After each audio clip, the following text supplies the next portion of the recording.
ஒருத்தர் மனசில் நிம்மதி இல்லாமல் உட்காந்துருந்தார். என்ன சார் விஷயம் அப்படின்னு விசாரித்தேன். அகலக்கால் வச்சுட்டேன், அதுதான் அவதிப்படுறேன்னார். விவரமாக சொல்லுங்கன்னு. வீடு கட்டணும்னு ஆரம்பித்தேன், வேலை பாதியிலேயே நிற்கிது, கையில் பணம் இல்லை அப்படின்னார். இது மாதிரி ஆசாமிகள் பல பேரை நீங்கள் பார்த்துருக்கலாம். இவங்கெல்லாம் சுலபமாக மன அழுத்தத்துக்கு ஆளாயிடுறாங்க. மன உளைச்சல், அதாவது ஸ்ட்ரெஸ் அப்படின்னு சொல்கிறோமே, அதுக்கு அடிப்படையான சில காரணங்கள் உண்டு. அதாவது மிகையாக திட்டமிடுதல் அப்படிங்கிறதும் ஒரு முக்கியமான காரணம். நடைமுறை சாத்தியம் என்னங்கிறத மனசில் வச்சுக்கிட்டு எந்த திட்டத்தையும் தீட்டணும், அப்போ தான் அது சரியாக வரும். ரெண்டாவது காரணம் என்ன தெரியுமா? ஒரே நேரத்தில் பல்வேறு செயல்களில் ஈடுபடுறது. தொலைபேசியில் பேசிக்கிட்டே கையில் இருக்கிற கடிதத்தை படிச்சுக்கிட்டே எதிரில் உட்காந்துக்கிட்டு இருக்கிறவருக்கும் அப்பப்போ பதில் சொல்லிக்கிட்டு மனசில் பல்வேறு சிந்தனைகளை அப்படியே ஓட விட்டுக்கிட்டு இருக்கிறது, இதுவும் மன அழுத்தத்தை உண்டாக்குது. மூணாவது காரணம், எதிலேயும் வெற்றி மட்டும் எதிர்பார்க்குற ஒருதலை பட்சமான ஆர்வம். நாம் தொட்டதெல்லாம் வெற்றியாகவே முடியணும் அப்படின்னு எதிர்பார்க்குறவங்க ஏதாவது ஒன்றில் தோல்வியை கண்டால் தோண்டு போயிடுறாங்க. எப்படியும் முடியலாம்ங்கிற எண்ணம் ஏற்கனவே நமக்குள்ளே இருந்துட்டுதுன்னா அந்த அவஸ்தை வராது. அதனால் அதுவும் நம்ம வளர்த்து கொள்ள வேண்டிய ஒரு குணம். மன உளைச்சல் ஏற்படுறதுக்கு இன்னொரு காரணம், எதையும் வேகமாக செஞ்சுடணும் அப்படிங்கிற துடிப்பு. அந்த துடிப்பே மனசை அழுத்த ஆரம்பிச்சிடும். எந்த ஒரு காரியத்திலையும் தாமதமோ இடையூறோ ஏற்பட்டால் அதை பொறுத்துக்கிற மனப்போக்கம் வேணும். அது இல்லாதவங்க அழுத்தத்துக்கு ஆளாயிடுறாங்க. சில பேர் வேலைன்னு எந்த நேரம் பார்த்தாலும் வேலையே கதின்னு கிடப்பாங்க. பொழுதுபோக்குக்கோ உடற்பயிற்சிக்கோ குடும்பத்தில் உள்ளவங்க அல்லது நண்பர்கள் கூட கலந்துரையாடவோ கொஞ்சம் கூட நேரம் ஒதுக்க மாட்டாங்க. இந்த சுபாவம் மன அழுத்தத்தை உண்டு பண்ணும். இதையெல்லாம் புரிஞ்சுக்கிட்டு அதிலிருந்து விடுபடுறது எப்படின்னு யோசிக்கணும். வல்லுநர்கள் இது தொடர்பாக சில யோசனைகளை சொல்லி வச்சுருக்கிறாங்க. அது என்னென்னா, வாழ்க்கைங்கிறது பிரச்சனைகளால் பின்னப்பட்ட ஒன்று. அது எப்போவுமே முடிவடையாத ஒரு தொடர்கதை அப்படிங்கிறத முதல்ல நாம் புரிஞ்சுக்கணும். ஒரே நேரத்தில் ஒரு காரியத்தில் மட்டுமே நாம் கவனம் செலுத்தணும். அடுத்தவங்க காரியத்தில் தலையிடக்கூடாது. எதையும் பேச ஆரம்பிக்கிறதுக்கு முன்னாடி நம்மை நாமே கேட்டுக்க வேண்டிய கேள்வி 2. 1, நான் சொல்ல போகிறது ரொம்ப முக்கியமானதா? 2வது, நான் சொல்கிறத அவங்க கேட்குறதுக்கு ஆசைப்படுறாங்களா? நான் பேசுகிறதுக்கு அது சரியான நேரம் தானா? இதை யோசித்து பார்த்ததுக்கப்புறம் எதையும் பேச ஆரம்பிக்கணும். முடிஞ்ச அளவுக்கு வளைந்து போகிற சுபாவத்தை வளர்த்துக்கணும். நம்ம நேரம் விலை மதிப்பு இல்லாதது, அதை வீணாக்கக்கூடாது. சிரிக்க தெரியலனாலும் பரவாயில்ல, முகத்தில் கொஞ்சம் புன்முறுவலாவது காட்டணும். இதெல்லாம் ரொம்ப முக்கியம். அடுத்தவங்க ஏதாவது செஞ்சால் உடனே நன்றி சொல்ல மறக்கக்கூடாது. தினமும் கொஞ்சம் நேரத்தை தனிமையில் செலவு பண்ணணும். மன உளைச்சலிருந்து விடுபடுறதுக்கு 3 முக்கிய வழிகள் சொல்கிறாங்க. அதை சுருக்கமாக ரெட் அப்படின்னு சொல்கிறாங்க. RED ஆங்கில எழுத்தில். அந்த முதல் எழுத்து R, அது என்னென்னா ரிலாக்ஸேஷன், அதாவது இடை ஓய்வு. 2வது E எக்ஸர்சைஸ், உடற்பயிற்சி. 3வது டயட், திட்டமிட்ட உணவு முறை. அதனால் தியானம், மூச்சு பயிற்சி இதெல்லாம் இந்த இடை ஓய்வுக்கு வழிகள். எந்த வேலையையும் தொடர்ந்து செய்யக்கூடாது. எல்லார்கிட்டையும் கலகலப்பாக பழகணும். மாதத்துக்கு ஒரு நாளாவது குடும்பத்தோடு வெளியில் போயிட்டு வரணும். சுலபமான உடற்பயிற்சிகளை செய்யலாம். உடற்பயிற்சிங்கிறது நமக்காக நாம் செய்கிற ஒரு நீண்டகால முதலீடு அப்படின்னு சொல்லுவாங்க. அதாவது லாங் டேர்ம் இன்வெஸ்ட்மெண்ட்டாக. அளவோடு சாப்பிட்ணும், மெதுவாக சாப்பிட்ணும். இதெல்லாம் கொஞ்சம் மனசில் வச்சுக்கிட்டு நடந்துக்கிட்டால் மகிழ்ச்சியாக வாழலாம். சில பேர் சாப்பாட்டு விஷயத்தில் ரொம்ப அக்கறை எடுத்துக்கிறது உண்டு. ஒரு குண்டு ஆசாமி சாப்பிட உக்காந்தார். முதல்ல ஒரு மாத்திரை சாப்பிட்டார். எதுக்குன்னு கேட்டோம். பசி எடுக்கிறதுக்குன்னார். சாப்பிட்டு முடித்தார். பிறகு மறுபடியும் ஒரு மாத்திரை சாப்பிட்டார். இது எதுக்குன்னு கேட்டோம். சாப்பிட்டது ஜீரணமாகறதுக்கு அப்படின்னார். கத்தியை தீட்டாதே புத்தியை தீட்டு அப்படின்னு ஒரு பெரியவர் புத்தி சொன்னார். அதை கேட்ட ஒரு இளைஞன், அது எப்படி பெரியவரை புத்தியை தீட்டுறது? கத்தியை தீட்டுன்னு சொன்னால் ஒரு கருங்கல்லில் கத்தியை தேய்க்கலாம். புத்தியை தீட்டுன்னு சொன்னால் எப்படி தலையை கொண்டுட்டு போய் தரையில் தேய்ச்சிக்கிட்டு இருக்க முடியுமா அப்படின்னா. அந்த பெரியவர் உடனே புரிஞ்சுக்கிட்டார், இந்த இளைஞனுக்கு புத்தி கூர்மை கம்மி அப்படிங்கிறத புரிஞ்சுக்கிட்டார். அது சரி, அறிவுக்கும் புத்திசாலித்தனத்துக்கும் என்ன வித்தியாசம்? இது ஒரு முக்கியமான கேள்வி. அறிவுன்னா என்ன, புத்திசாலித்தனம்னா என்ன? இதே கேள்வியை சாக்ரட்டிஸ் கிட்ட அவருடைய சீடன் ஒருத்தன் கேட்டானான். ஐயா, அறிவுக்கும் புத்திசாலித்தனத்துக்கும் என்னங்க வித்தியாசம் அப்படின்னு கேட்டிருக்கான். சாக்ரட்டிஸ் நிமிர்ந்து பார்த்துருக்கிறார் அந்த சீடனை. அதுக்கப்புறம் சொன்னாராம், நான் சொல்கிறேன் உன்னுடைய கேள்விக்கு பதில், ஆனால் அதுக்கு முன்னாடி நீ ஒரு காரியம் பண்ணணும்னாரான். என்னங்க செய்யணும் சொல்லுங்கன்றிருக்கான். அதோ பாரு, ஒரு பெரியவர் உட்காந்துருக்கிறாரு, அவர்கிட்ட போ, இங்கேருந்து பக்கத்தில் இருக்கிற அந்த கிராமத்துக்கு போய் சேர எவ்வளவு நேரம் ஆகும் அப்படின்னு கேட்டுட்டு வா அப்படி சொன்னார் சாக்ரட்டிஸ். சரின்னு சொல்லிவிட்டு இவன் போனான். அந்த பெரியவர் முன்னாடி போய் நின்னான். ஏங்க பெரியவரை, இங்கேருந்து அதோ தெரியுத அந்த கிராமத்துக்கு போய் சேர்றதுக்கு எவ்வளோ நேரம் ஆகும் அப்படின்னு கேட்டான். பெரியவர் நிமிர்ந்து பார்த்தார், ஆனால் பதில் எதுவும் சொல்லலை. இவன் மறுபடியும் ஒரு தடவை அதே கேள்வியை அவர்கிட்ட கேட்டான். என்னங்க, நான் கேட்குறது உங்கள் காதில் விழுதா, அந்த கிராமத்துக்கு போய் சேர்றதுக்கு எவ்வளோ நேரம் ஆகும் அப்படின்னு சொல்லி மறுபடியும் கேட்டான். அப்பவும் அவர் பதில் சொல்லலை.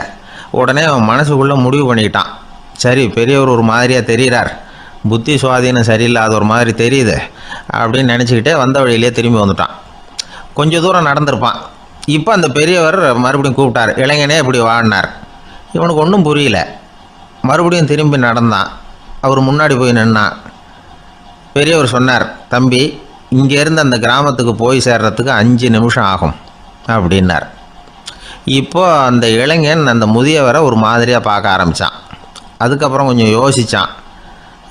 பிறகு அவர்கிட்டே கேட்டுட்டான், ஏங்க பெரியவரை, இதே பதிலை அப்போவே என்கிட்ட சொல்லியிருக்கலாமே, என்னை திரும்பி போன்னு சொல்லிவிட்டு பாதி தூரம் போனதுக்கப்புறம் மறுபடியும் கூப்பிட்டு அதுக்கப்புறம் இப்படி சொல்கிறீங்களே, இது நியாயமா அப்படின்னா. பெரியவர் சிரித்தார். அதுக்கப்புறம் சொன்னார், ஏன்பா, நீ எவ்வளவு வேகமாக நடக்கிறேங்கிறத பார்க்காம நீ கிராமத்துக்கு போய் சேர வேண்டிய நேரத்தை எப்படி என்னால் சொல்ல முடியும்? அதனால தான் உன்னை கொஞ்சம் தூரம் நடக்க விட்டு உன்னுடைய நடையின் வேகம், அந்த கிராமம் இருக்கிற தூரம் ரெண்டையும் கணக்கு போட்டு அதுக்கப்புறம் நேரத்தை சொன்னேன்னார். சீடன் வந்து தலை குனிந்தான். அப்படியே திரும்பி வந்து சாக்ரட்டிஸ் முன்னாடி நின்னான். சாக்ரட்டிஸ் இப்போ சொல்கிறார், தம்பி, அதுக்கு பேர் தான் புத்திசாலித்தனம்.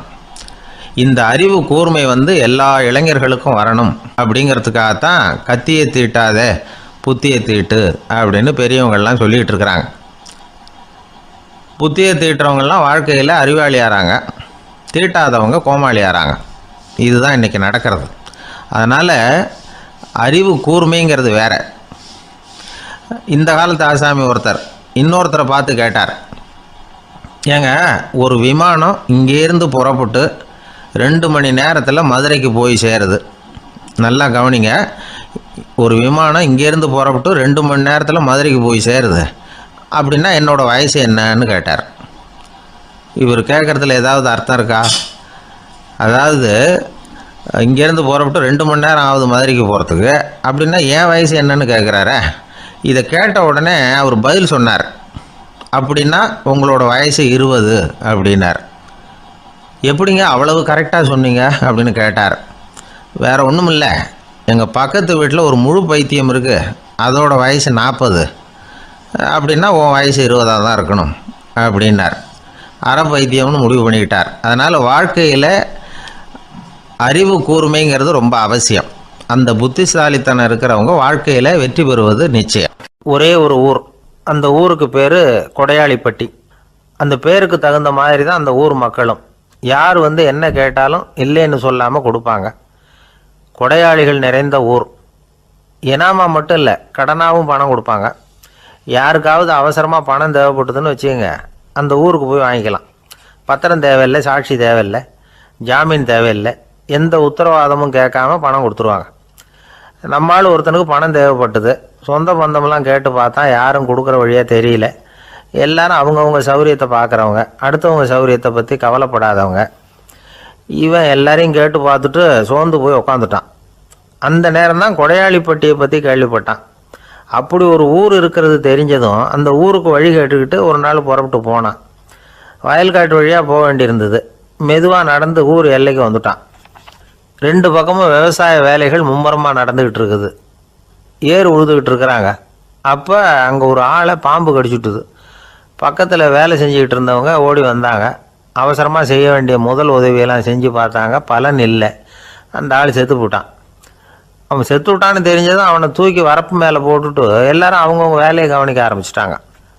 அங்கே ஒரு ஆள் இவனை பார்த்து சொன்னான், ஐயா, நீங்கள் போகிற வழியில் இவன் சொந்தக்காரன் இவனுக்கு சோறு கொண்டுகிட்டு வருவான், இவன் இங்கே செத்து விட்டான்னு அவங்ககிட்ட சொல்லிவிடுங்க அப்படின்னா.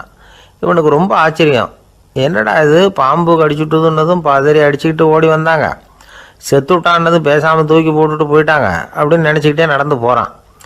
எதிரில் சோறு கொண்டுக்கிட்டு ஒரு ஆள் வந்தான். இவன் விவரத்தை சொன்னான். அங்கே அவங்க சொந்தக்காரன் பாம்பு கடிச்சு செத்து போட்டான் அப்படின்னா. அவன் கொஞ்ச நேரம் அமைதியாக நின்னான். அதுக்கப்புறமா அங்கேயே வரப்பில் உட்காந்து கொண்டுகிட்டு வந்த சோத்தை தானே சாப்பிட்டு முடித்தான். பேசாமல் எழுந்திரிச்சு திரும்பி போயிட்டான். கொஞ்சம் கூட பதறல, அழலை. இப்படியும் ஒரு ஊரா அப்படின்னு நினச்சி ஆச்சரியப்பட்டுக்கிட்டே இவன் ஊருக்குள்ளே போனான். ஒரு பெரிய மனுஷனை பார்த்து பணம் கேட்டான். அவரும் இவனோட பேரையும் ஊரையும் மட்டும் விசாரிச்சுக்கிட்டு தேவையான பணத்தை கொடுத்துட்டார். பணத்தை வாங்கிட்ட பிறகு தன்னுடைய மனசை அரிச்சிக்கிட்டு இருந்த அந்த விஷயத்தை பற்றி கேட்டான். ஐயா, வழியில் ஒருத்தன் செத்துட்டான், அவனை அப்படியே தூக்கி வரப்பில் போட்டுட்டு எல்லாரும் வயல்வெளி வேலைகளை பார்த்துக்கிட்டு இருக்கிறாங்களே அப்படின்னா. இதுக்கு அந்த பெரியவர் சொன்னார், ஆமாம், அப்படி தான் செய்வோம், வேலை முடிஞ்சு வீட்டுக்கு திரும்புகிறப்போ அவனை தூக்கிட்டு வந்து அடக்கம் பண்ணிடுவோம் அப்படின்னார். ரொம்ப ஆச்சரியமாக இருக்கே அப்படின்னா. ஏன் உங்கள் ஊரில் யாராவது செத்துட்டா என்ன பண்ணுவீங்க அப்படின்னு கேட்டார். என்ன இப்படி கேட்குறீங்க, எங்கள் ஊரில் எல்லாம் பணத்தை தூக்க விட மாட்டாங்க, ஒப்பாரி வைப்பாங்க, கட்டி புரண்டு அழுது புலம்பி தீர்த்துருவாங்க அப்படின்னா. இவன் பெரியவர் பார்த்தார். அவங்ககிட்ட கொடுத்த பணத்தை லபக்குன்னு பறிச்சுக்கிட்டார். திருப்பி வாங்கிட்டார். இவன் பதறி போய் நிற்கிறான். அவர் சொன்னார், பணத்தையே விட மாட்டேன்னு கட்டுப்பிடிச்சி அழுதா நான் கொடுத்த பணத்தை மட்டும் எப்படி திருப்பி கொடுக்க போகிறேன், போயிட்டு வா அப்படின்னு விரட்டி விட்டாரான். இந்த கதையை நண்பர் ஒருத்தர் சொன்னார். கதை வேடிக்கையாக தெரிஞ்சால் கூட இதில் கருத்து உண்டு. பணம் பிணம் இது ரெண்டையுமே விடுறதுக்கு அவ்வளவு சுலபமாக மனம் வர்றதில்லை. இந்த ரெண்டு விஷயங்கள்லேயும் அறிவார்ந்த செயல்பாடு தேவை. ஒரு பேருந்து மரத்தில் மோதி விட்டது.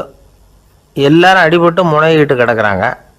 டிரைவர், கண்டக்டர் இவங்களுக்கும் அடி, அவங்களும் ஒரு பக்கம் கிடக்கிறாங்க.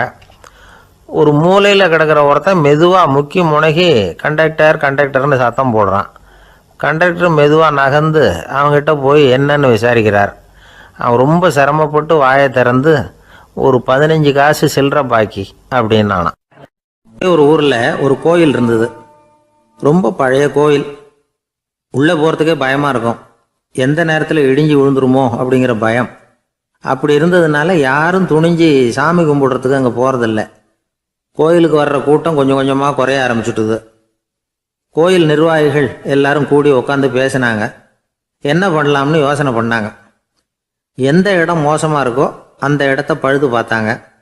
அங்கே எங்கே வர்ணத்தை பூசி கொஞ்சம் அழகுபடுத்தி பார்த்தாங்க.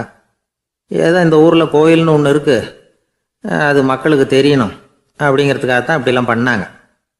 இருந்தாலும் கோவில் இருக்கிற நிலைமை மக்களுக்கு தெரியும். அதனால் அங்கே வர்றது குறைச்சிக்கிட்டாங்க அவங்க. ஒரு கட்டத்தில் யாருமே வர்றதில்லை. நிலைமை அந்த அளவுக்கு ஆயிட்டுது. மறுபடியும் கோவில் நிர்வாகிகள் கூட்டம் நடந்தது. இந்த கூட்டம் கூட கோயிலுக்கு உள்ளே நடக்கலை. இடிஞ்சு விழுந்துருமோங்கிற பயம். அதனால் வெளியில் தான் உட்காந்து கூட்டத்தை நடத்தினாங்க. ஏன்னா உள்ளே போகிறதுக்கு அவங்களுக்கும் துணிச்சல் கிடையாது. எந்த நேரமும் விழுந்துரும் போல் இருந்தது அது. அது வழியாக போகிறவங்க கூட வேகமாக அந்த இடத்த கடந்து போக ஆரம்பிச்சிட்டாங்க. கோவில் நிர்வாகிகள் வெளியில் உட்காந்து கூட்டம் போட்டாங்க இல்லையா, அந்த கூட்டத்தில் 4 தீர்மானங்களை நிறைவேற்றினாங்க. அது என்ன 4 தீர்மானம்னா, முதல் தீர்மானம், இந்த கோவிலை இடிப்பது அப்படிங்கிற முடிவை இந்த கமிட்டி மிகவும் வருத்தத்துடன் ஏற்றுக்கொள்ளுகிறது அப்படின்னு நிறைவேற்றினாங்க. இதுக்கு பதிலாக இன்னொரு கோவிலை உடனடியாக கட்டி முடிச்சுடணுங்கிறது 2வது தீர்மானம்.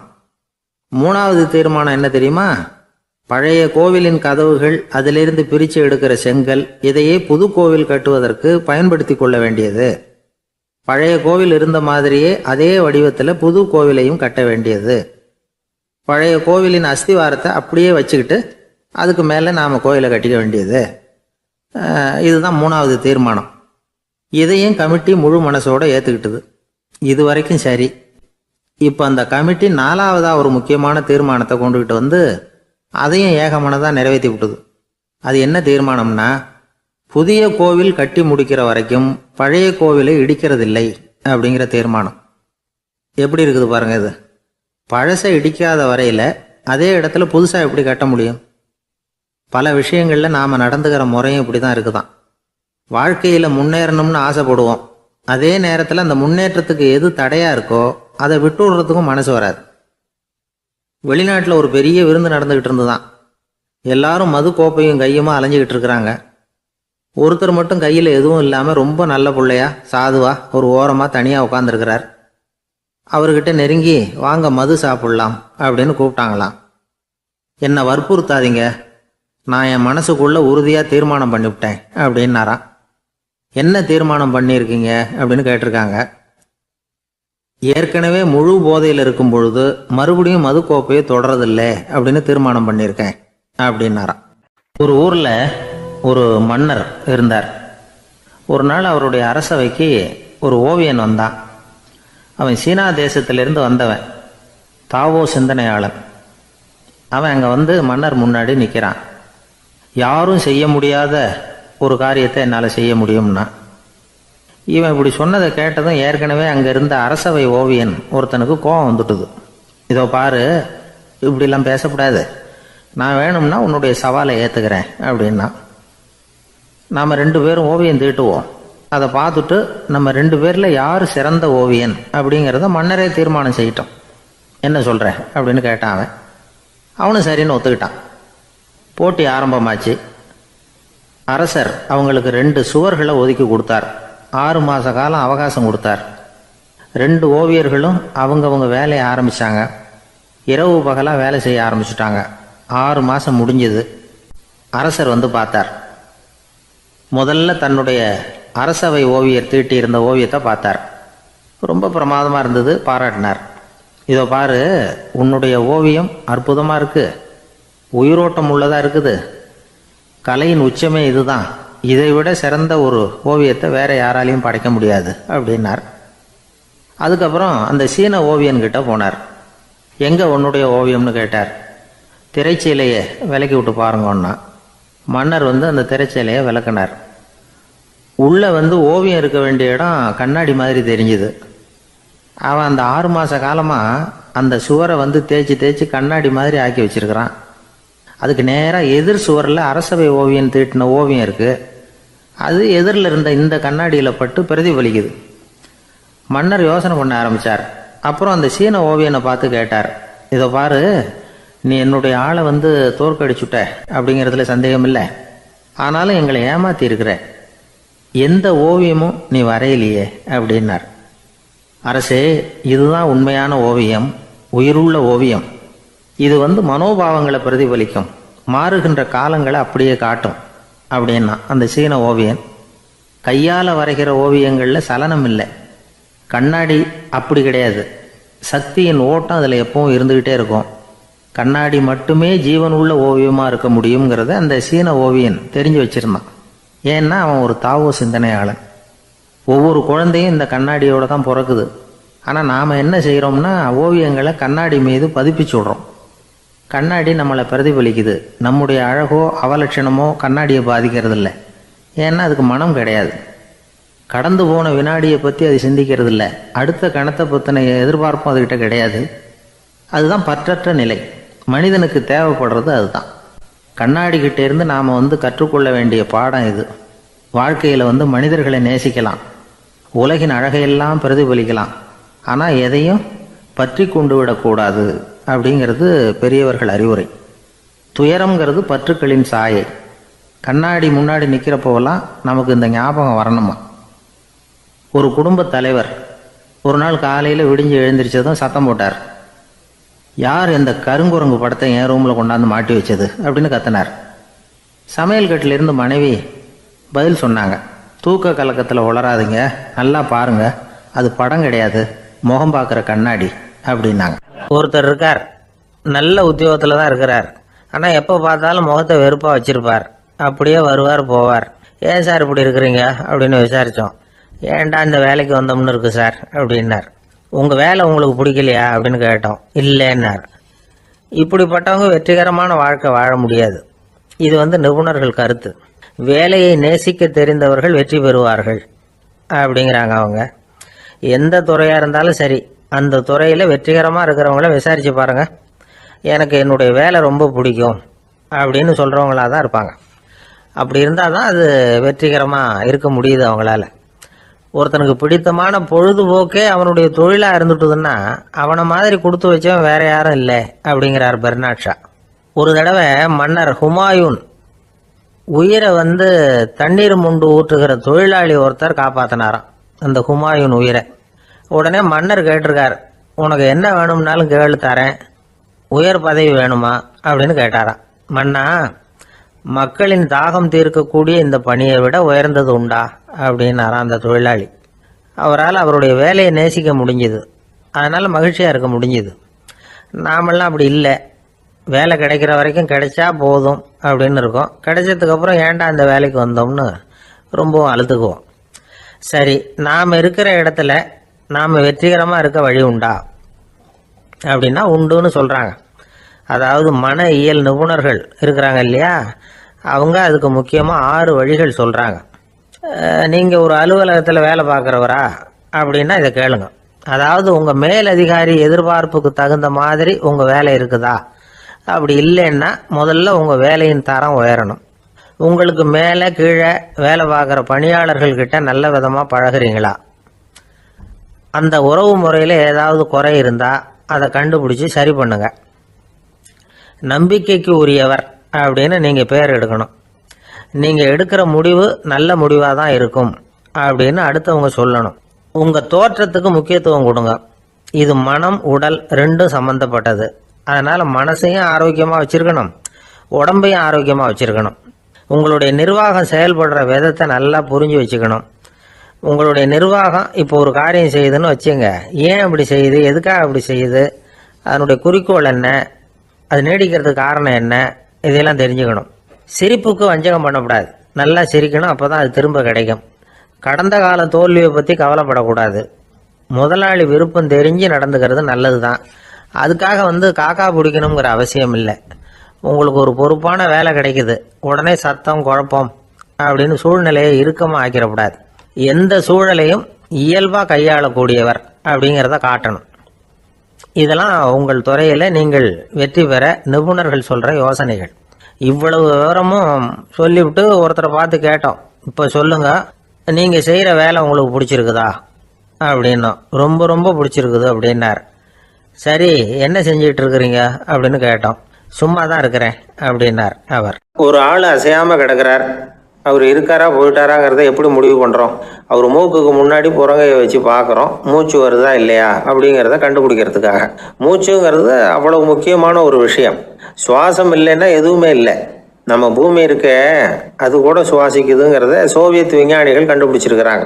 பூமிக்கு மேலே இருக்கிற மண் அடுக்கில் காற்றில் உள்ள ஆக்சிஜன் ஆக்சிகரணம் அடையுது அப்படின்னு தான் இதுவரைக்கும் எல்லாரும் நம்பிக்கிட்டு இருந்தாங்க. ஆனால் இப்போ என்ன கண்டுபிடிச்சிருக்கிறாங்கன்னா, அந்த ஆக்சிஜன் பூமிக்குள்ளே 1 கிலோமீட்டர் ஆழம் வரைக்கும் ஊடுருவி போகுதான். பூமிக்குள்ளே 2 பக்கமும் பல கிலோமீட்டர் வரைக்கும் பரவுதான். பூமிக்குள்ளே இருக்கிற நீர்நிலை அடுக்குகள் தான் நுரையீரல் செய்கிற வேலையை செய்யுதான்.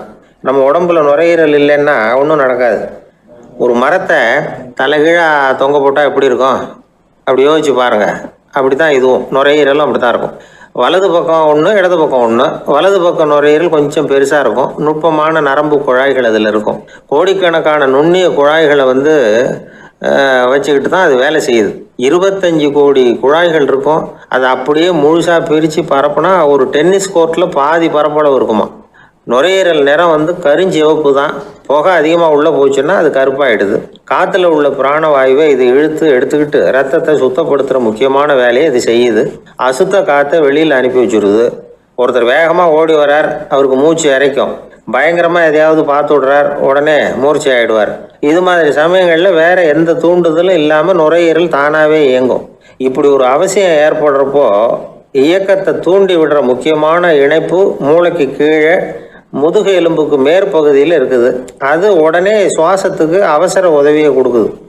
இப்போ ஒருத்தர் பேசாமல் உட்காந்துருக்கார். இந்த சமயத்தில் அவருக்கு 1 பங்கு காற்று தேவைப்படுதுன்னு வச்சுக்கோங்க. அவர் எழுந்திரிச்சு நடக்கும் பொழுது 1.5 மடங்கு தேவைப்படும்.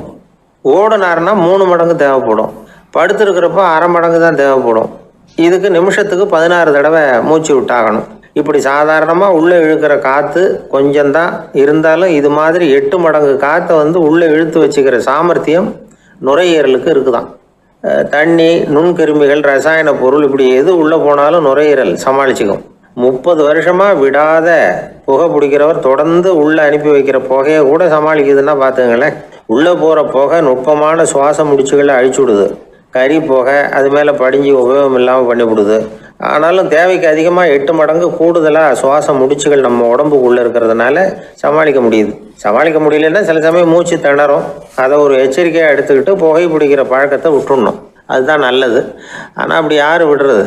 இணை பிரியாத 2 நண்பர்கள் இருந்தாங்களாம். 2 பேரும் விடாமல் சிகரெட்டு குடிக்கிறவங்க. அதில் ஒருத்தன் செத்து போட்டான். இன்னொருத்தன் அதுக்கப்புறம் 2 சிகரெட்டாக குடிக்க ஆரம்பித்தானா. ஏன் இப்படி பண்ணுறேன்னு கேட்டிருக்காங்க. நான் ஒரு சிகரெட்டு தான் குடிக்கிறேன், செத்து போன என்னுடைய ஃப்ரெண்டு இருக்கானே செத்து போனவன், அவனுக்காக இன்னொரு சிகரெட்டு குடிக்கிறேன் அப்படின்னு நானா. இது ரொம்ப ஆபத்து, விட்டுடு அப்படின்னு சொல்லியிருக்காங்க. சரின்னு ஒத்துக்கிட்டான்.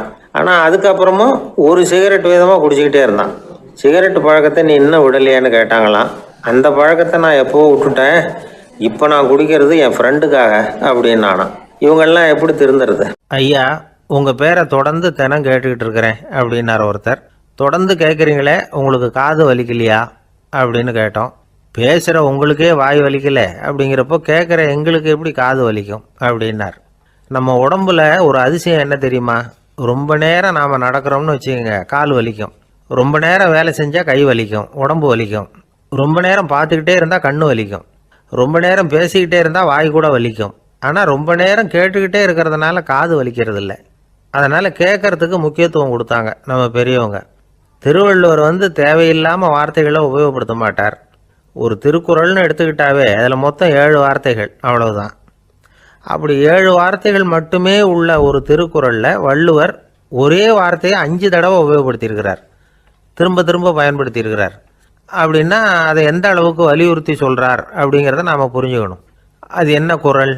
செல்வத்துள் செல்வம் செவிச்செல்வம், அச்செல்வம் செல்வத்துள் எல்லாம் தலை. செவிச்செல்வம்ங்கிறது அவ்வளவு முக்கியமானது. கற்றலின் கேட்டல் நன்று. அதிகம் கேட்கணுங்கிறதுக்காகத்தான் எவ்வளவு கேட்டாலும் காது வலிக்கிறது இல்லை. குறைச்சலாக பேசணும், அதிகமாக கேட்கணும். இன்னொரு விஷயம் கவனிங்க.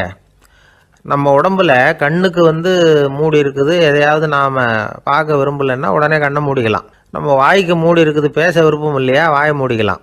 மூக்குக்கு கூட மூடிக்கிற வசதி இருக்குது, எதையாவது முகர விருப்பம் இல்லையா, மூச்சை அடக்கிக்கலாம். ஆனால் பாருங்கள், காதுக்கு மூடி கிடையாது, அதை கையால் தான் மூட முடியும். யார் என்ன சொன்னாலும் அது நல்லதோ கெட்டதோ காதில் விழுந்துக்கிட்டு தான் இருக்கும். அறிவு தான் நல்ல விஷயங்களை எடுத்துக்கிட்டு கெட்ட விஷயங்களை விட்டுடணும். நல்ல கருத்துக்கள் நம்ம காதில் நிறைய விழுந்துக்கிட்டே இருக்கணும். அதை கேட்டு நாம் நல்லபடியாக வாழணுங்கிறது தான் படைப்பின் விருப்பம். ஆன்மீகவாதிகள் கூட ஒன்று சொல்லுவாங்க. அதாவது ஆன்மீக பாதையில் நீங்கள் முன்னேறணும்னா முதல்ல சிரவணம் செய்யணும்பாங்க. அதாவது பெரியவங்க சொல்கிற நல்ல கருத்துக்களை கேட்கணும் அப்படின்னு அதுக்கு அர்த்தம்.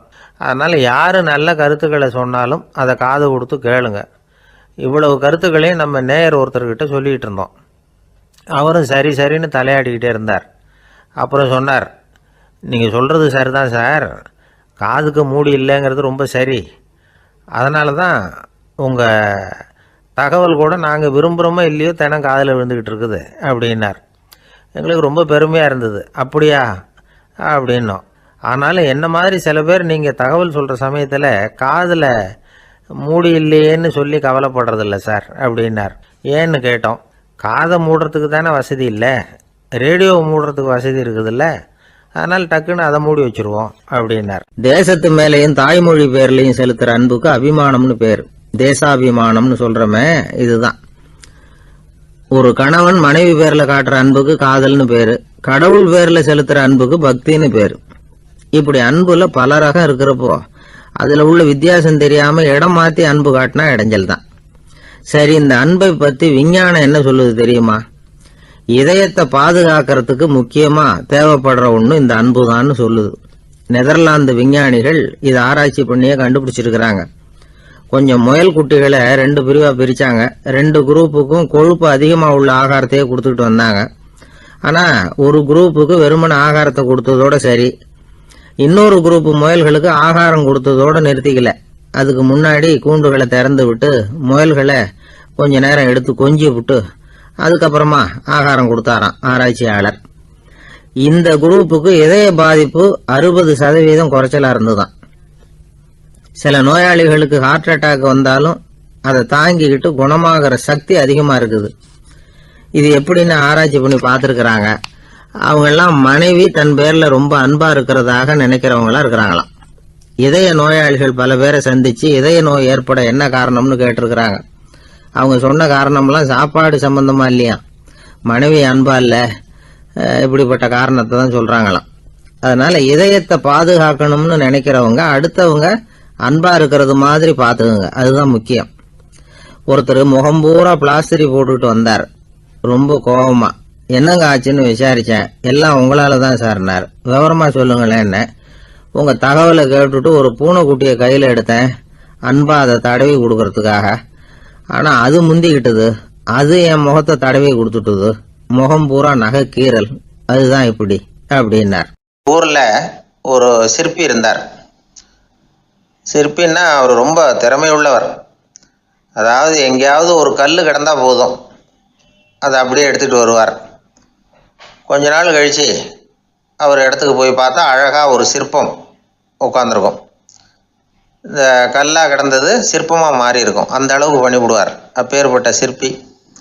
எப்படிங்க அவ்வளவு மோசமான ஒரு கல்லில் இருந்து இவ்வளவு அழகாக ஒரு சிற்பத்தை உங்களால் வடிக்க முடிஞ்சுது அப்படின்னு கேட்டால், அது ஒன்றும் பெரிய விஷயம் இல்லைங்க. இந்த சிற்பம் ஏற்கனவே அந்த கல்லுக்குள்ளே இருந்தது, இதை சுற்றி இருக்கிற வேண்டாத பகுதிகளெல்லாம் உளியால் கொத்தி எடுத்துவிட்டேன், அவ்வளவுதான் என் வேலை. உடனே உள்ளே இருந்தது வெளியில் வந்துட்டுது அப்படிம்பார். அந்த அளவுக்கு திறமைசாலி. ஒரு சின்ன பாறை இல்லைன்னா கருங்கல்ல பார்த்துட்டாருன்னா போகிறோம், விடமாட்டார். அந்த கல்லோட அமைப்பை கவனித்து பார்த்துட்டு இதுக்குள்ளே ஒரு வீரன் ஒளிஞ்சிருக்காம்பார். அவர் கண்ணுக்கு தெரியும். இந்த கல்லுக்குள்ளே ஒரு துறவி உட்காந்துருக்காரும்பார். நமக்கெல்லாம் வெறும் கல்லாக தான் தெரியும். இந்த கல்லுக்குள்ளே ஒரு நடன மங்கை நடனம் ஆடிக்கிட்டு இருக்கா அப்படிம்பார். உடனே அந்த கல்லை கொண்டுகிட்டு வருவார். அவர் சொன்னது மாதிரியே உள்ளே இருக்கிற அவங்களையெல்லாம் வெளியில் கொண்டுகிட்டு வந்துடுவார். அதாவது வேண்டாத பகுதிகளெல்லாம் கொத்தி எடுத்துருவார், அவர் மொழியில் சொல்ல போனால். இந்த சிற்பிக்கு ரொம்ப நாளாக மனசுக்குள்ளே ஒரு ஆசை. அதாவது உண்மை, தூய்மை, இதுக்கு உதாரணமாக இருக்கக்கூடிய புத்தர் சிலையை வடிக்கணும் அப்படிங்கிறது அவரோட ஆசை. ஆனால் அந்த ஆசை நிறைவேறாமலே இருந்துக்கிட்டு வந்தது. அதுக்கு என்ன காரணம்னா, அதுக்கு தகுந்த மாதிரி ஒரு கல் கிடைக்கல. கல் கிடைச்சா அதை செஞ்சிருவார். ரொம்ப காலமாக அங்கே இங்கே தேடி அலைஞ்சார், இந்த புத்தர் சிலை வடிக்கிறதுக்கு பொருத்தமாக ஒரு கல் கிடைக்குமா அப்படின்னு சொல்லி. கண்ணில் படுற கல்லையெல்லாம் உத்து உத்து பார்ப்பார், உள்ளே புத்தர் இருக்காரான்னு கவனிப்பார். இருக்கிற மாதிரி எதுவும் தெரியல அவர் கண்ணுக்கு. சரி, இதுக்கு என்ன செய்யலாம்னு யோசனை பண்ணார். நேராக ஒரு புத்த மடாலயத்துக்கு போனார். அங்கே இருக்கிற ஒரு புத்த துறவியை சந்தித்தார். அவர்கிட்ட விசாரித்தார், சுவாமி, புத்தரின் தூய்மை ஒளிஞ்சிருக்கிற அந்த கல் எங்கே கிடைக்கும் அப்படின்னார்.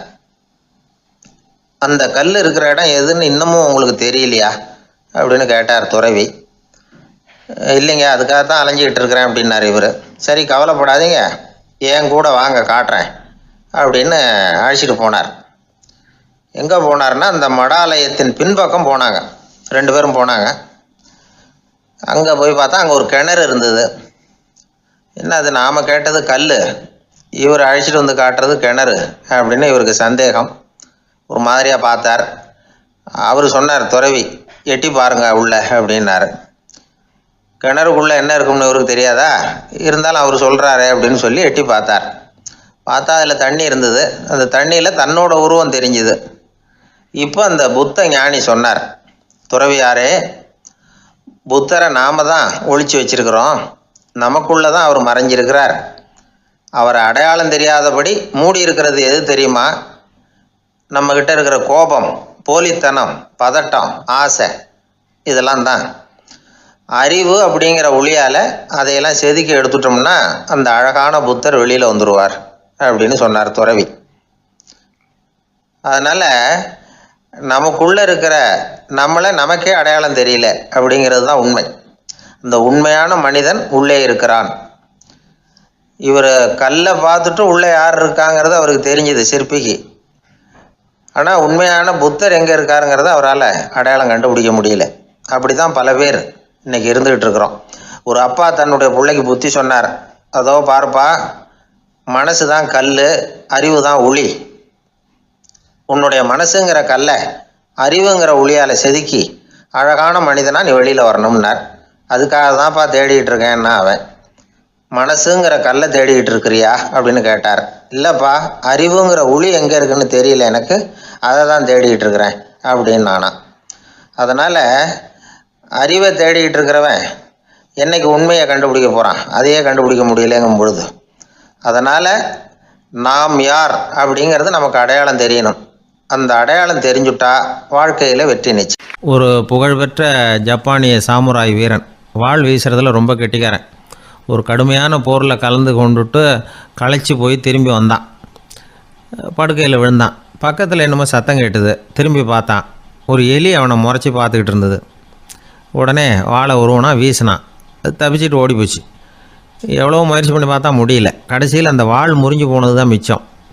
ஒரு பக்கம் அவனுக்கு இது அவமானமாக போயிட்டுது, இன்னொரு பக்கம் பயமாக போயிட்டுது. எவ்வளவோ போர்களில் எதிரிகளை பந்தாடினவன் அவன் ஒரு எலிகிட்ட தோற்று போய்டுறதா அவனால் சகிச்சிக்க முடியல. மனைவி கிட்ட சொன்னான் இப்படி நடந்துட்டுதுன்னு. அவள் சிரிச்சா.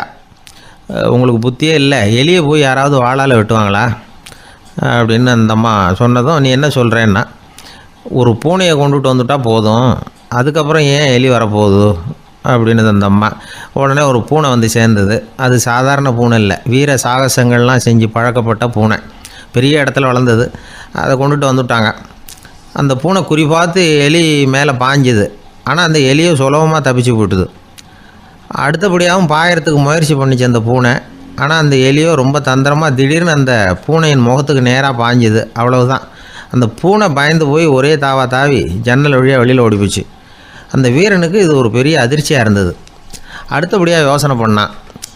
ராஜா வளர்த்துக்கிட்டு இருந்த அரண்மனை பூனையை ஒரு நாள் இரவலாக கேட்டு வாங்கிட்டு வந்தான்.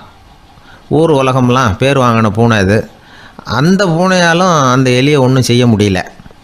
வீரனுக்கு ரொம்ப அதிர்ச்சி. அந்த அரண்மனை பூனைகிட்டையே போய் புலம்புனான். அரண்மனை பூனையே, நீயே தோற்று போயிட்டியே, இனிமேல் நான் என்ன செய்ய முடியும்னா. அந்த பூனை சிந்திச்சுது. அப்புறம் சொல்லிச்சு, இந்த காரியத்துக்கு இந்த மேல்மட்ட விவகாரம்லாம் சரிப்பட்டு வராது.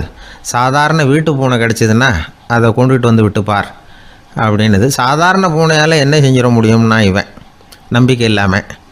இப்போது அந்த அரண்மனை பூனை சொல்லிச்சு, பெரிய வீட்டு பூனையெல்லாம் நல்லா சாப்பிட்டு தூங்கி பழக்கப்பட்டிருக்கோம். அதுக்கெல்லாம் ராஜதந்திரம் தெரியும், ஆனால் எலி பிடிக்க தெரியாது. அதுக்கான வளர்ப்பும் இல்லை, பயிற்சியும் இல்லை. ஏன்னா அதுக்கெல்லாம் பசி கிடையாது. சாதாரண வீட்டு பூனை அப்படி இல்லை, பசிக்கு ஆகாரம் தேடி அலையும்.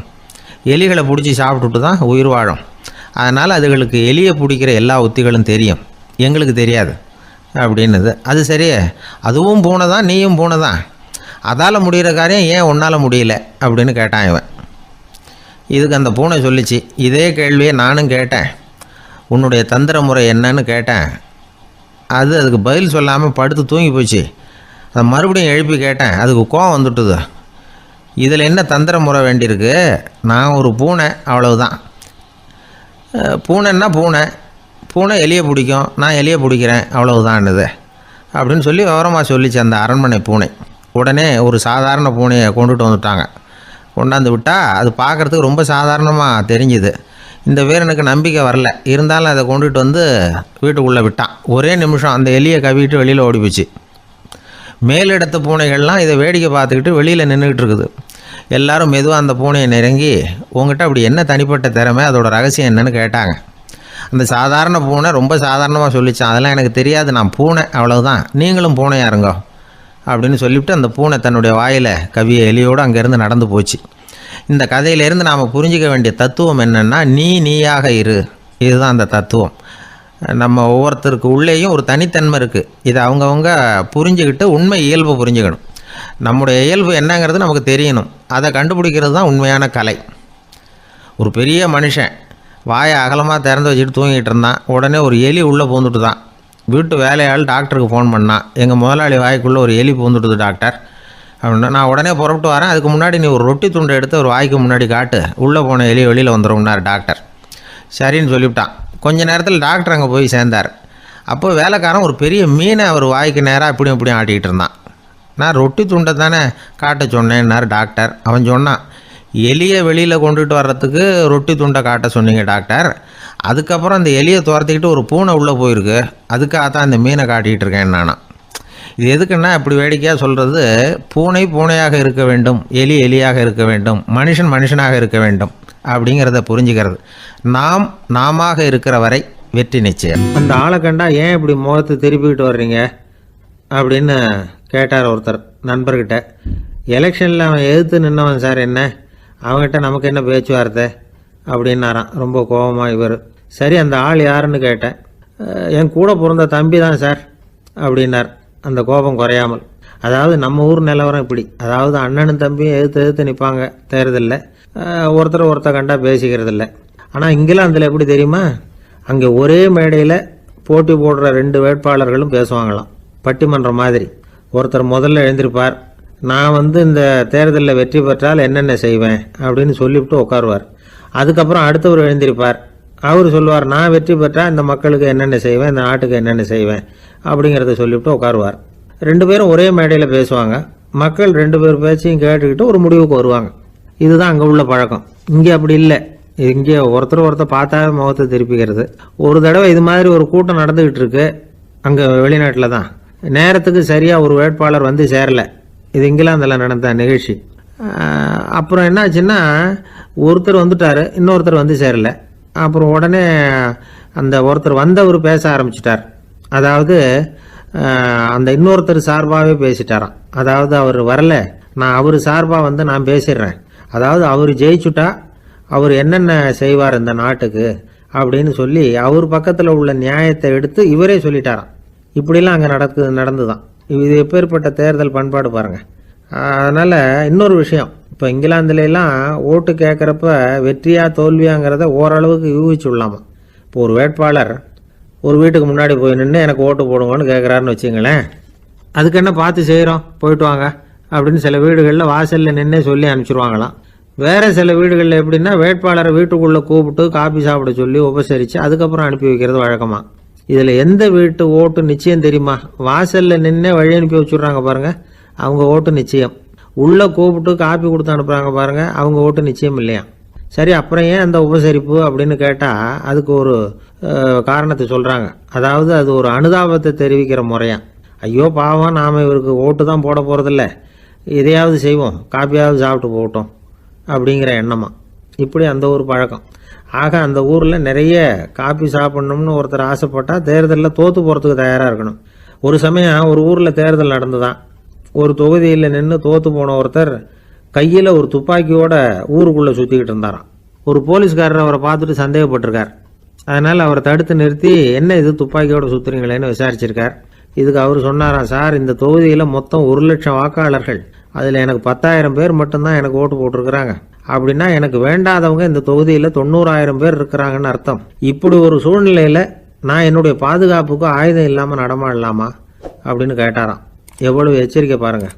நம்ம ஊரில் சில பேர் ஓட்டு கேட்குற விதமே தனி. ஒருத்தர் ரொம்ப சாமர்த்தியமாக ஓட்டு கேட்பாராம். அவர் எப்படின்னா, ஒரு வீட்டுக்கு போகிறாருன்னு வச்சுங்களேன், அந்த நேரம் அந்த வீட்டுக்காரரு என்ன செஞ்சுக்கிட்டு இருக்கிறாரோ அதே வேலையை இவரும் கொஞ்ச நேரம் செய்வாராம், அவருக்கு ஒத்தாசையா. அதுக்கப்புறம் மெதுவாக பேச்சு கொடுப்பார், ஓட்டு கேட்பார், இது மாதிரி எலெக்ஷனில் நிற்கிறேன் கவனிக்கணும்னு. அது மாதிரி ஒரு தடவை அவர் போனப்போ அங்கே அவர் என்ன பண்ணிகிட்டு இருக்காரு, வீட்டுக்கு பின்னாடி மாட்டு கொட்டையில் பால் கறந்துக்கிட்டு இருக்கார் ஒரு பசுமாட்டுக்கிட்ட.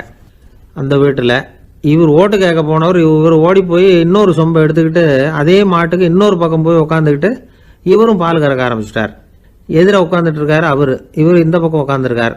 கீழே கொஞ்சம் குனிஞ்சு பார்த்தா ஒருத்தர் முகத்தை ஒருத்தர் பார்க்கலாம். கொஞ்ச நேரம் ஆனதுக்கப்புறம் இவர் மெதுவாக அவர்கிட்ட பேச்சு கொடுத்தாராம். இது மாதிரி நான் எலெக்ஷனில் நிற்கிறேன், நீங்கள் ஓட்டு போடணும், அதுக்காக தான் வந்தேன்னாராம். அது முடியாதுங்களேன்னாராம் அவர். ஏன்னு கேட்டிருக்கார். நான் இந்த வீட்டுக்காரன் இல்லை, நானும் உன்ன மாதிரி ஓட்டு கேட்க வந்தவன் தான் அப்படின்னாராம் அவர். ஒரு ஊரில் ஒரு பெரியவர் இருந்தார். ஒரு நாள் அவரை தேடி ஒருத்தர் வந்தார். ஐயா, நான் கடவுளை பரிபூர்ணமாக நம்புகிறேன் அப்படின்னார். சரி, அந்த நம்பிக்கை உனக்கு எப்படி வந்ததுன்னு கேட்டார் இவர். அவர் சொல்ல ஆரம்பித்தார். ஐயா, எனக்கு கல்யாணம் ஆகி 10 வருஷம் ஆச்சு, ஆனாலும் குழந்தை பாக்கியம் இல்லை. அதுக்கு என்ன காரணமாக இருக்கும்னு நான் யோசனை பண்ணிகிட்டு இருந்தப்போ நண்பர் ஒருத்தர் ஒரு ஆலோசனை சொன்னார். உனக்கு மதப்பற்று இல்லை, எந்த கடவுளையுமே நம்ப மாட்டேங்கிற, அதுதான் காரணம். கடவுளை நம்பு, உனக்கு குழந்தை பாக்கியம் கிடைக்கும் அப்படின்னார். அவர் அப்படி சொன்னாரே தவிர எனக்கு சந்தேகம்தான். இருந்தாலும் அவர் சொன்னபடியும் நடந்து தான் பார்ப்போமே அப்படின்னு முடிவு பண்ணேன். கடவுளை நம்ப ஆரம்பித்தேன். அந்த வருஷமே அழகான ஆண் குழந்தை பிறந்தது. எல்லாம் இறைவன் அருள் அப்படின்னார். இவர் இப்படி சொன்னதை கேட்டதும் அந்த பெரியவர் சொன்னார், நீ சொல்கிறதெல்லாம் சரிதான். இருந்தாலும் இந்த காலத்தில் எந்த ஒரு காரியமாக இருந்தாலும் அதை சோதனை செஞ்சு பார்த்துட்டு தான் ஒரு முடிவுக்கு வந்து சேர முடியும். அறிவுபூர்வமான முடிவு அதுவாக தான் இருக்கும். அறிவியல் சோதனைகள் அப்படித்தான். ஒரு குறிப்பிட்ட விஷயத்தை பற்றி எத்தனை தடவை சோதனை பண்ணாலும் ஒரே முடிவு தான் கிடைக்கணும். அதுதான் சரியாக இருக்கும். அதனால் இப்போ மறுபடியும் ஒரு சோதனைன்னார். என்ன செய்யணும் அப்படின்னு கேட்டார் இவர். கடவுள்கிட்ட ஒரு பெண் குழந்தை வேணும்னு கேளு. முதல்ல ஆண் குழந்தையை கொடுத்தது மாதிரியே இப்போ ஒரு பெண் குழந்தையையும் கொடுக்குறாரா பார்க்கலாம் அப்படின்னார். சரின்னு சொல்லி இவர் அதே மாதிரி முயற்சி பண்ணினார். அதுக்கப்புறம் அவர் இந்த பெரியவர்கிட்ட வரவே இல்லை. கொஞ்ச காலம் கழித்து இவரே அவரை தேடிக்கிட்டு போய் கதவை தட்டினார். அவர் கதவை திறந்தார். என்ன ஆச்சு, கடவுள் கண் திறந்தாரா அப்படின்னு கேட்டார். அவர், அந்த சமாச்சாரம்லாம் நமக்கு வேணாம் சார். முதல் தடவை அது ஏதோ தற்செயலாக ஏற்பட்ட ஒரு சாதகம். இப்போ நீங்கள் 2வது தடவை சொன்ன பிறகு தினமும் கடவுளை வேண்டிக்கிட்டு தான் இருக்கிறேன், ஒன்றும் நடக்கலை அப்படின்னார் ரொம்ப விரக்தியா. ஒரே ஒரு தோல்வியில் உங்கள் நம்பிக்கையெல்லாம் பறந்து போயிடுது பார்த்தீங்களா அப்படின்னார் அந்த பெரியவர். எல்லாம் நல்ல விதமாக நடக்கிற வரைக்கும் நம்பிக்கை, எதிர்பார்த்தது தோல்வியில் முடிஞ்சுட்டுதுன்னா அவநம்பிக்கை. மற்றவர்கள் பேரில் வைக்கிற நம்பிக்கை எந்த நேரத்திலையும் விவகாரமாகி விடக்கூடிய சாத்தியம் உண்டு. நாம் நம்பிக்கை வைக்க வேண்டியது நம்மகிட்ட தான். நமக்குள்ளே இருக்கிறார் கடவுள். எனவே நம்ம பேரில் நாம் வைக்கிற நம்பிக்கை தான் உண்மையான கடவுள் பக்தி. நிபந்தனையற்ற நம்பிக்கையாக அது இருக்கணும். எல்லாம் நல்லபடியாக நடந்துக்கிட்டு இருந்தால் எந்த முட்டாளுக்கும் நம்பிக்கை வரத்தான் செய்யும் அப்படிங்கிறது ஒரு பெரியவர் கருத்து. தியானத்தின் மூலமாக தான் உனக்குள்ள ஆழமாக தோண்டுனா உன்னுடைய அடி ஆழத்தில் நம்பிக்கை வந்து அப்படி ஊற்றெடுக்கும், அதை பார்க்க முடியும் அப்படிங்கிறது பெரியவர்கள் சிந்தனை. ஒரு குழந்தை அப்பாவை பார்த்து என்னப்பா பண்ணுறேன்னு கேட்டுதான். பிரார்த்தனை பண்ணிகிட்டு இருக்கிறேன்னாரான் அப்பா. பிரார்த்தனை பண்ணுனா என்ன கிடைக்கும் அப்படின்னு கேட்டுதான் குழந்தை. எல்லாம் கிடைக்கும் அப்படின்னாரான் அப்பா. நீ வச்சிருக்கிறிய பேனா அது கூட கிடைக்குமான்னு கேட்டுதான் குழந்தை. ஓ, கிடைக்குமேன்னு இருக்கார். அப்படின்னா அந்த பேனாவை என்கிட்ட கொடுத்துரு, நீ பிரார்த்தனை பண்ணி வேற பேனா வாங்கிக்கோ அப்படின்னு தான் அந்த குழந்தை. அம்மாக்காரங்களுக்கு அடிக்கடி ஏற்படுற கவலை ஒன்று உண்டு. அதாவது குழந்தை சரியாக சாப்பிட மாட்டேங்குதே அப்படிங்கிற கவலை. இவங்கெல்லாம் ஒரு விஷயத்த நல்லா புரிஞ்சுக்கணும். குழந்தைகள்ங்கிறவங்க பெரியவங்க மாதிரி இல்லை.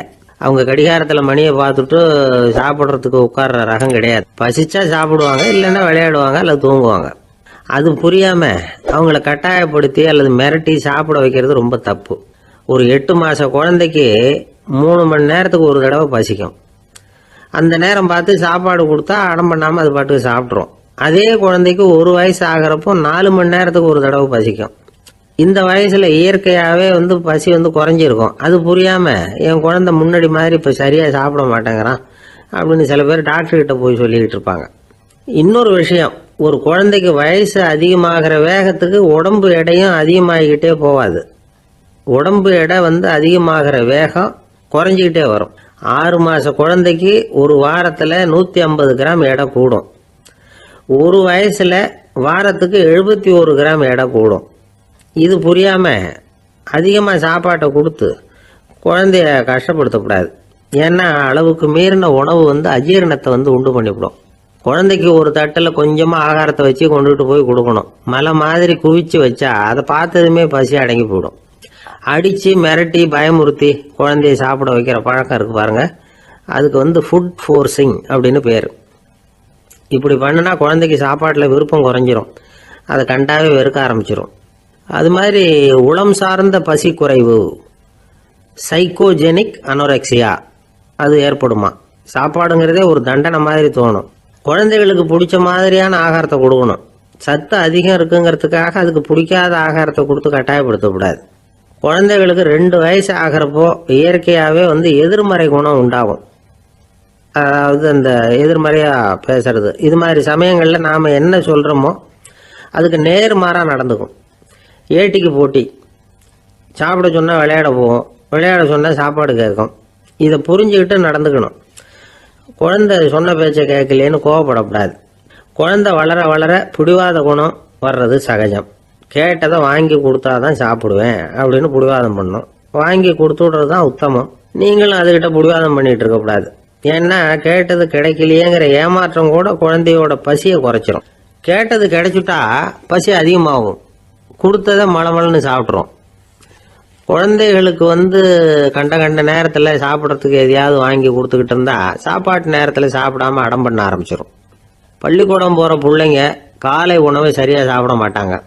அச்சம், அவசரம், பரபரப்பு இதெல்லாம் தான் காரணம். பள்ளிக்கு புறப்படுறதுக்கு ஒரு 3/4 மணி நேரத்துக்கு முன்னாடியே சாப்பாடு போட்டுருங்க, அது சரியாக போடும். படிக்கிற குழந்தைகள் உடல் சோர்வு, மனச்சோர்வு இது காரணமாக கூட சாப்பிட மறுக்கிறது உண்டு. இப்போ உதாரணமாக சாயந்தரம் விளையாடி விட்டு வீட்டுக்கு வந்ததும் சாப்பிட சொன்னால் வேணாம்பாங்க. இது உடல் சோர்வு. ரொம்ப நேரம் வீட்டு பாடங்களை செஞ்சு முடித்த கையோடு சாப்பிட சொன்னாலும் அவங்களால சரியாக சாப்பிட முடியாது. இது உளச்சோர்வு, அதாவது மனச்சோர்வு. இதை தவிர குழந்தைகளுக்கு உடல்நல குறைவு ஏற்பட்டால் கூட சாப்பிட மறுக்கிறது உண்டு. சில மருந்து மாத்திரைகள் கூட பசியை குறைச்சிரும். அதனால் சரியாக தெரிஞ்சுக்கிட்டு குழந்தைகளை சாப்பிட வைக்கணும். அது புரியாமல் கையில் சாப்பாட்டு தட்டை வச்சுக்கிட்டு குழந்தைகளை விரட்டிக்கிட்டு அலையக்கூடாது. ஒரு சின்ன பையன் சொன்னான், எங்கள் அம்மா சாப்பாடு போடுறது தெரிஞ்சால் நான் உடனே வீட்டை விட்டு வெளியில் ஓடி போடுவேன் அப்படின்னா. ஏன் அப்படி பண்ணுறேன்னு கேட்டோம். எங்கள் அப்பா கூட அது மாதிரி தான் சார் பண்ணுவார் அப்படிங்கிறான். ஒரே ஒரு ஊரில் ஒரு அம்மா இருந்தாங்க. அந்த அம்மாவுக்கு ஒரே ஒரு பிள்ளையாண்டான். அவனுக்கு ரொம்ப அக்கறையோடு கல்யாணம் பண்ணி வச்சாங்க. கல்யாணம் முடிஞ்சதும் மருமக பொண்ணு வீட்டுக்கு சேர்ந்தது. அப்பாடா, என் கடமை முடிஞ்சுது, இனிமேல் அக்கடான்னு எங்கேயாவது ஒரு மூலையில் படுத்து கிடக்கலாம் அப்படின்னு நினச்சாங்க அந்த அம்மா. ஆனால் நினைக்கிறபடி எங்கே நடக்குது? அதுக்கப்புறம் தான் பிரச்சனையே ஆரம்பமாச்சு. மருமகள் குணம் சரியில்லை, ஒரு மாதிரி. அந்த பொண்ணு வீட்டுக்கு வந்ததுமே முதல் வேலையாக மாமியாரை பார்த்து, அதுதான் நான் வந்துட்டேன்ல, இனிமேல் உங்களுக்கு என்ன வேலைங்க, புறப்பட வேண்டியது தானே, காசி ராமேஸ்வரம்னு எங்கேயாவது போங்க அப்படின்னுட்டு தான். மாமியாரை பார்த்தாங்க, கொஞ்சம் யோசனை பண்ணாங்க. இந்த பாருமா, நீ இப்படி சொல்கிறதுக்கு முன்னாடியே வீட்டை விட்டு புறப்படணுங்கிற முடிவுக்கு நான் வந்துட்டேன். வீட்டை மட்டும் இல்லை, இந்த உலகத்தை விட்டே கூட போகிறதுக்கு தயாராக இருக்கிறேன். ஆனால் ஒரே ஒரு விஷயத்துக்காக என் உயிரை கையில் பிடிச்சிக்கிட்டு இருக்கிறேன் அப்படின்னாங்களாம். என்ன விஷயம்னு கேட்டது இந்த மருமக பொண்ணு. வேறு ஒன்றும் இல்லை, என் பிள்ளைக்கு கல்யாணம் பண்ணி வச்சுட்டேன். ஒரு பேர புள்ள பிறந்து அதை என் கண்ணால் பார்த்துட்டேன்னா நான் எங்கே வேணும்னாலும் போகிறதுக்கு தயாராக இருக்கிறேன் அப்படின்னாங்களாம் அந்த மாமியார். மாமியார் இப்படி சொல்கிறதுலேயும் நியாயம் இருக்கிறதாக பட்டுது அந்த பொண்ணுக்கு. சரி, அப்படியே இருந்து பார்த்துட்டு போகலாம் அப்படின்னு அனுமதி கொடுத்துது. கொஞ்ச காலத்தில் ஒரு பேரன் பிறந்தான். அந்த அம்மாவும் பேரனை கண்ணால் பார்த்துட்டாங்க. சரி, பேரனை பார்த்தாச்சுல்ல, இனிமேல் புறப்பட வேண்டியது தானே அப்படின்னது மருமக பொண்ணு. மாமியார் பார்த்தாங்க, நீ சொல்கிறது சரிதாம்மா, அதில் ஒன்றும் தப்பு இல்லை. என்னோடய பேரன் உங்களை அம்மா அப்பான்னு கூப்பிடுறத என் காது குளிர கேட்டுட்டு போயிடுறேனே அப்படின்னாங்களாம். சரி, அந்த ஆசையை நிறைவேறட்டும் அப்படின்னு காத்துக்கிட்டு இருந்தாங்க. பேரன் வளர்ந்தான், நடந்தான், பள்ளிக்கூடம் போனால், பெரியவனானான். மருமக பொண்ணு மறுபடியும் மாமியாரை விரட்ட ஆரம்பிச்சுட்டுது, இன்னும் புறப்புள்ளையான்னு. இதை பாருமா, இது வரைக்கும் இருந்துட்டேன். பேரனோட கல்யாணத்தையும் கண்ணால் பார்த்தா தான் இந்த கட்டை வேகும் போல் இருக்குது அப்படின்னு சொல்லி ஒரு மாதிரியாக பேச ஆரம்பித்தாங்க. இதுவும் நியாயமான ஆசையாக தான் படுது அப்படின்னு அது யோசிச்சிருக்கு அந்த பொண்ணு. சரின்னு அதுக்கும் ஒத்துக்கிட்டது. உடனே பேரனுடைய கல்யாணமும் முடிஞ்சது ஒரு வழியாக. இனிமேல் ஒரு நொடி கூட இங்கே இருக்கக்கூடாது, புறப்படுங்க அப்படின்னு மாமியாரை விரட்டிச்சான் அந்த பொண்ணு. இப்போ அந்த மாமியார் தன்னோட மருமகளை பார்த்து சொல்கிறாங்க, இதோ கிளம்பிட்டேம்மா, என் மூட்டை முடிச்செல்லாம் கட்டிக்கிட்டேன், புறப்பட்டுவிட்டேன். அப்படியே நீயும் உன் துணிமணிகளை மூட்டை கட்டிக்கிட்டு கிளம்பிடும், என்னோட சேர்ந்து 2 பேருமா சேர்ந்து போயிடலாம் அப்படின்னாங்களாம். அந்த பொண்ணு முழிக்குது. முழிக்காதே, உனக்கும் ஒரு மருமக வந்துட்டா, இனிமேல் நீயும் ஒரு மாமியார் தானே, உனக்கும் இனிமேல் இங்கே வேலை இல்லை, புறப்படு அப்படின்னாங்களாம். அப்போ தான் அந்த பொண்ணு சிந்திக்க ஆரம்பிச்சு தான், தன்னோட தவறு புரிஞ்சுதான். இந்த தகவலை கேட்டுக்கிட்டு இருக்கிற மருமகள்லாம் இதை பற்றி கொஞ்சம் யோசித்து பார்க்கணுங்கிறதுக்காகத்தான் இதை சொல்கிறோம் மாமியார்கள் சார்பாக. கொஞ்ச நாளைக்கு முன்னாடி ஒரு பொண்ணை பார்த்து பேசுகிற சந்தர்ப்பம் கிடச்சிது ஒரு கல்யாண வீட்டில். அந்த பொண்ணு சொல்லிச்சு, சார் எனக்கு கல்யாணம் ஆகி 15 வருஷம் ஆகுது, நான் மாமியார்கிட்ட சண்டை போட்டதே இல்லை அப்படின்னு ரொம்ப அடக்கமாக சொல்லிச்சு. அது எப்படிம்மா சாத்தியமாச்சுன்னு கேட்டோம். எனக்கு கல்யாணம் ஆகி 15 வருஷம்தான் ஆச்சு, ஆனால் என் மாமியார் செத்து போய் 20 வருஷத்துக்கு மேலே ஆயிட்டுது அப்படின்னுது. ஒரு நண்பர்கிட்ட பேசிக்கிட்டு இருந்தேன். அவருடைய உறவினர் ஒருத்தர் ஒரு நேர்முக தேர்வுக்கு போயிருந்தாராம், இன்டர்வியூக்கு. ரொம்பவும் பொறுப்பாகவும் கவனமாகவும் செயல்பட வேண்டிய பதவிக்கான நேர்காணல் அது. இவர் எழுத்து தேர்வில் ஏராளமான மதிப்பெண்கள் வாங்கிவிட்டார். அதனால் அதை பற்றி கவலை இல்லை. இப்போ நேர்முக தேர்வில் தேர்வு பெறணும். ஏராளமான சான்றிதழ்கள் வச்சிருந்தார். நேர்காணலில் கேட்கப்பட்ட எல்லா கேள்விகளுக்கும் சரியான பதில் தான் சொன்னார். இருந்தாலும் பாருங்க, அந்த நேர்முக தேர்வில் அவர் தேர்ந்தெடுக்கப்படலை. என்ன காரணம் அப்படின்னு பின்னாடி விசாரிச்ச போதான் விவரம் தெரிஞ்சுதான். அது என்ன ஆயிருக்குதுன்னா, அந்த நேர்காணலின் போது இவர் நடந்துகிட்ட முறையில் சில தவறுகள் நடந்து போச்சான். முக்கியமா 2 தவறுகள். ஒன்று, அவங்க ஒரு கேள்வியை கேட்டு முடிக்கிறதுக்குள்ளேயே இவர் பதில் சொல்ல ஆரம்பிச்சுட்டாராம். ரெண்டாவது என்னன்னா, இவர் நாற்காலியில தாராளமா இயல்பா சாஞ்சி உட்காராம நாற்காலி முனையில உட்கார்ந்துருந்தாராம். இந்த 2 விதமான செயல்பாடுகளும் இவர் அவசரப்படுறவர், பதற்றப்படுறவர் அப்படிங்கிறதுக்கான அடையாளங்கள். அதாவது கேள்வியை கேட்டு முடிக்கிறதுக்குள்ளேயே முந்திக்கிட்டு பதில் சொல்றது. ரெண்டாவது, நாற்காலியில இயல்பா தாராளமா உட்காராம நாற்காலி முனையில உட்கார்றது. பார்க்க போற வேலைக்கு அவசரம், பதற்றம் இது 2 இருக்கப்படாதான். அதனால மார்க் இருந்தும் சர்டிபிகேட் இருந்தும் அந்த வேலை வாய்ப்பு அவருக்கு கிடைக்கல. வேலை கொடுக்கறவங்க நம்ம கிட்ட இருந்து என்னதான் எதிர்பார்க்கறாங்க, இதை தெரிஞ்சு வச்சுக்கிறது நல்லது. முதல்ல மற்றவர்களுடன் தொடர்பு கொள்ளும் திறமை, அதாவது எபிலிட்டி டு கம்யூனிகேட். நீங்க நினைக்கிறத அழகா தொகுத்து வகைப்படுத்தி சொல்ல தெரியுதான்னு பார்ப்பாங்க. உங்க திட்டங்களை அடுத்தவங்க ஏற்றுக்கொள்ளக்கூடிய விதத்துல வெளிப்படுத்துறதுக்கு உங்களால முடியுதான்னு பார்ப்பாங்க. இதுக்கு என்ன செய்யறது? குழப்பம் இல்லாம சிந்திக்கணும், குழப்பம் இல்லாம பேசணும். ரெண்டாவது விஷயம் என்னன்னா புத்திசாலித்தனம், அதாவது இன்டெலிஜென்ஸ். ஏத்துக்க போற வேலையை நல்ல விதமா செய்ய முடியுமா உங்களால, அதை எந்தெந்த வழியில செய்யலாம் அப்படிங்கிறத உங்களால தீர்மானிக்க முடியுமா, அந்த வேலைக்கான புது புது யோசனைகளை உங்களால சொல்ல முடியுமா அப்படின்னு பார்ப்பாங்க. இது இன்டெலிஜென்ஸ். மூணாவது தன்னம்பிக்கை, அதாவது செல்ஃப் கான்ஃபிடன்ஸ். உங்களுக்கு அது உண்டா அப்படிங்கிறத கவனிப்பாங்க. எந்த சூழ்நிலையையும் சமாளிக்கணும், எப்படிப்பட்ட மனிதர்களையும் சமாளிக்கிற தைரியம் வேணும், அடுத்தவங்களை நமக்கு சாதகமா திருப்பக்கூடிய தன்னம்பிக்கை வேணும். நாலாவது பொறுப்புகளை முன்வந்து ஏற்றுக்கொள்ளுதல், வில்லிங்னஸ் டு அக்செப்ட் ரெஸ்பான்சிபிலிட்டி. பொறுப்புகள்ல இருந்து நழுவி போக ஆசைப்படாம செஞ்சு முடிக்கணும். அஞ்சாவது முன் வருதல், இனிஷியேட்டிவ்.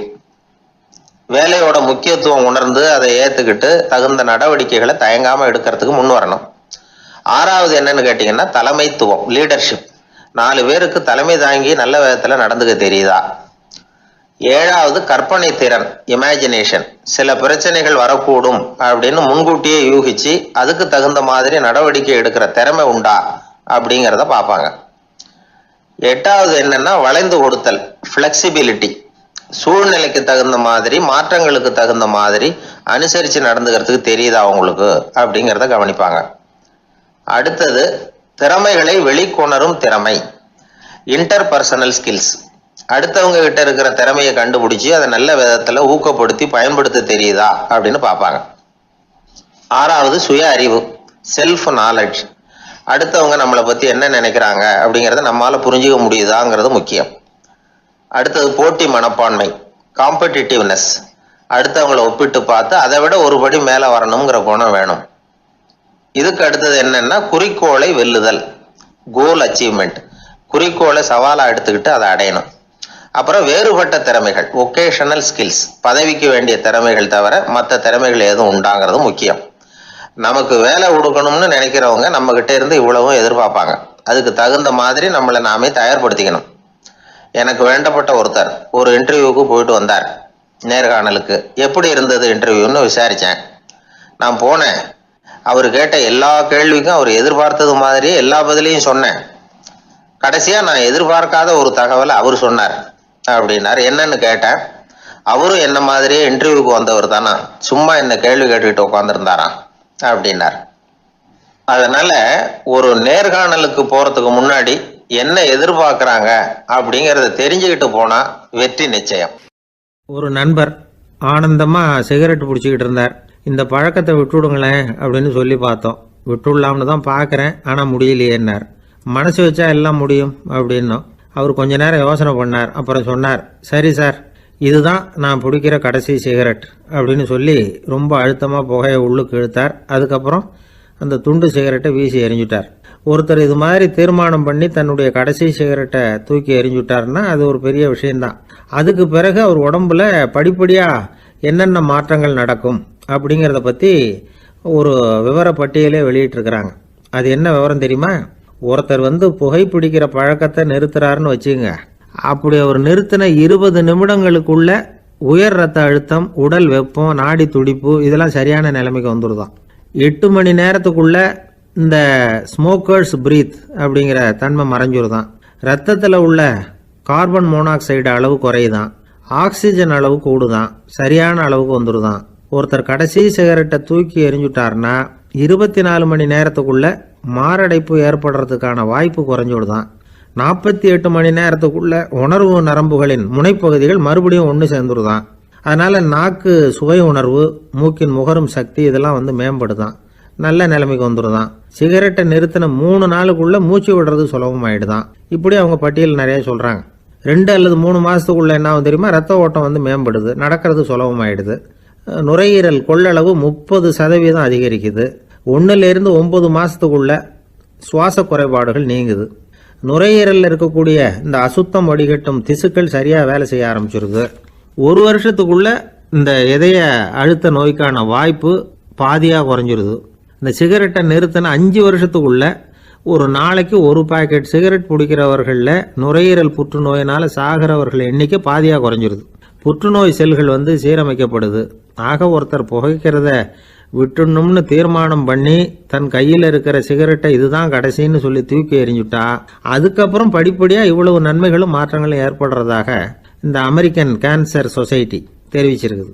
அதனால் புகைப்பழக்கம் உள்ளவங்க இதெல்லாம் கொஞ்சம் யோசித்து பார்த்து அந்த பழக்கத்தை விட்டு விடுறது ரொம்ப நல்லது. ஆனால் அதையெல்லாம் நாம் சொன்னால் யார் கேட்குறாங்க? என்னுடைய நண்பர் ஒருத்தர் புகைப்பழக்கம் உள்ளவர், அவர் என்கிட்ட சொன்னார், சார், சிகரெட் பிடிக்கிற பழக்கத்தை விட்டு விடுறது என்னை பொறுத்த வரைக்கும் ஒன்றும் பெரிய கஷ்டமான செயல் இல்லை, அது ரொம்ப சுலபம் அப்படின்னார். எப்படி சொல்கிறீங்கன்னு கேட்டேன். நான் ஏற்கனவே 20 தடவை அந்த பழக்கத்தை விட்டுருக்கேன் சார் அப்படின்னார் ரொம்ப பெருமையாக.